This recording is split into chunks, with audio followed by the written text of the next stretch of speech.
एक ईमानदार किसान की कहानी। बहुत समय पहले की बात है। एक छोटे से गांव में एक ईमानदार किसान रहता था। उसका नाम रामू था। रामू साधारण और मेहनती व्यक्ति था। वह अपनी पत्नी और दो बच्चों के साथ एक छोटे से मिट्टी के घर में रहता था। उनका जीवन खेती पर निर्भर था। रामू के पास एक छोटा सा खेत था जिसमें वह दिन रात मेहनत करके अपनी जरूरतें पूरी करता था। रामू को अपनी ईमानदारी और सच्चाई के लिए पूरे गांव में जाना जाता था। लोग उसकी प्रशंसा करते थे और उसकी बातें ध्यान से सुनते थे। वह हमेशा दूसरों की मदद के लिए तैयार रहता था, चाहे उसके पास खुद के लिए कितना भी काम हो। एक दिन रामू अपने खेत में काम कर रहा था। अचानक उसे खेत की मिट्टी में एक चमकती हुई वस्तु दिखाई दी। उसने पास जाकर देखा तो वह एक चमकता हुआ बर्तन था। रामू ने उसे उठाया और साफ किया। वह बर्तन बहुत ही सुंदर और मूल्यवान लग रहा था।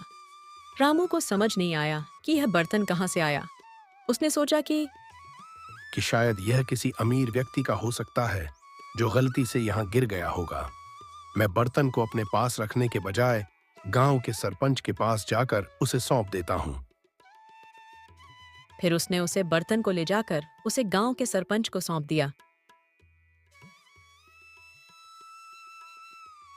रामू ने सरपंच को खेत में हुए सारा किस्से को सुनाया।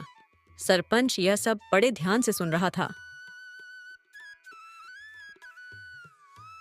रामू की इस ईमानदारी से सरपंच बहुत प्रभावित हुए। उन्होंने पूरे गांव में रामू की ईमानदारी की कहानी सुनाई। गांव के सभी लोग उसकी प्रशंसा करने लगे। कुछ दिनों बाद गांव के जमींदार ने रामू की इस ईमानदारी के बारे में सुना। जमींदार ने रामू को बुलाया और उसे एक बड़ा खेत उपहार में दिया।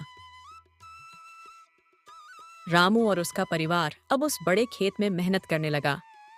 उनकी मेहनत और ईमानदारी से फसल बहुत अच्छी होने लगी।